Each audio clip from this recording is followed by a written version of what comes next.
মৌলভীবাজারের শমশেরনগর বাজারে রেলপথ ঘেঁষে গড়ে উঠেছে পশুর হাট। সপ্তাহে রবিবার ও বুধবার অবৈধভাবে রেলপথ ঘেঁষে পশুর হাট বসলেও দেখার কেউ নেই। রেলওয়ে কর্তৃপক্ষের আপত্তি সত্ত্বেও নিয়মিত বসছে পশুর হাট। ফলে যে কোনো সময় বড় ধরনের দুর্ঘটনার আশঙ্কা করা হচ্ছে।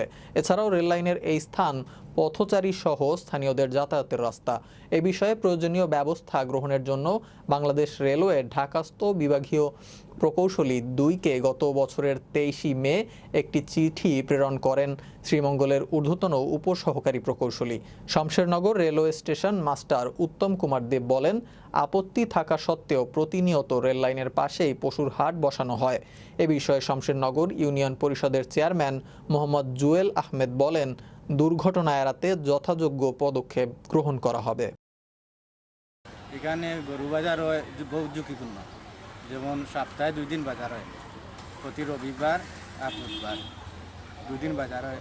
ট্রেন আইলে অনেক সমস্যা হয়ে যায়, এখানে ভয়াবহ অবস্থা হয়। এখানে চন্দননগর রেল স্টেশনের দক্ষিণ সাইডে গরু বাজার বয় সপ্তাহ 2 দিন বয়, রবিবার আর বুধবার।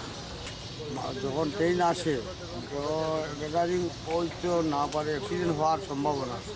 এনে ট্রেন রাস্তার দিকে আছে গরু বাজার, সামনে গরু বাজার, অনেক মানুষ আছে, অনেক গরু উঠে, যেখানে মানুষ চলাফেরা করে, গরু আছে, গরু বাজার আছে। যদি ট্রেন আসা যাওয়া করে গরু বাজার থাকলে অনেক ক্ষতি হবে, যেমন ধরো একটা হঠাৎ করে মানুষ ক্ষতি হতে পারে বা গরুর আছে। এখানে ইন্টারসিটি ট্রেনগুলো এখানে যেমন পারাবত ট্রেন এখানে দাঁড় করায় না, তারপরে আপনার জয়ন্তিকাও এখানে দাঁড় করায় না।